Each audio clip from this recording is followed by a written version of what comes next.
Қазақстан терең трансформация кезеңіне қадам басты. Біз мемлекетіміздің алдағы ондаған жылдардағы тағдырын айқындайтын ауқымды өзгерістерді жүзеге асырудамыз. Жаңа конституцияны қабылдау бұл жай ғана заңнамалық қажеттілік емес. Бұл мемлекеттің әділдік пен заманауи басқару жүйесіне деген қоғамдық сұранысқа берген жауабы. Республика партиясы жаңа конституция жобасын ресми әрі нық қолдайтынын мәлімдейді.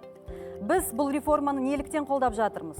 Себебі біз оны әзірлеуге белсенді атсалыстық. Партия өкілдері Конституциялық комиссия құрамында ата заң жобасын әзірлеуге қатысты. Кәсіпкерлердің, жастардың, азаматтық қоғамның мүддесін қорғай отырып, әрбір түскен ұсынысты сараладық. Біз билік пен бизнестің қарым-қатынасын түбегейлі өзгертетін боламыз. Жазалаушы менталитетінің орнына адал серіктестік пен өзара сенім принциптері келеді. Конституцияда бизнестің жағдайын нашарлататын заңдардың кері күшіне ие болмау туралы маңызды нормалар бекітіледі. Бұл заң мен тәртіп принципінің экономикадағы нақты көрінісі. Екіншіден, елдің болашағы бұдан былай шикізатпен емес, адами капиталмен өлшенеді. Біз білім экономикасына өтудеміз. Алғашқы рет Конституцияда дербес цифрлық деректерді қорғау кепілдігі беріледі. Бұл финтех, стартаптар, жасанды интеллектіні енгізуге кең ауқымды мүмкіндік ашып, ұлттық идеологиямыздың өзегіне және жаңа экономикалық модельге айналуы тиіс.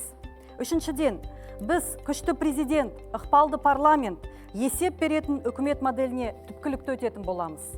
Жаңа бір палаталы құрылтай партиялық жауапкершілікті арттырып, шешімдердің ашық әрі жедел қабылдануын қамтамасыз ететін болады. Жаңа конституцияның прогрессивтілігі мемлекеттік басқару зертханалары моделіне көшуінде. Алатау қаласы сияқты жаңа инвестициялық циклдің тірегі болатын жобалар іске қосылады. Жергілікті бюджеттердің кіріс базасы кеңейіп, өңірлер өз бизнесін дамытуға ынталы болады. Мемлекеттік жекеменшік серіктестік арқылы өңірлер экспорттық хабтарға айналады.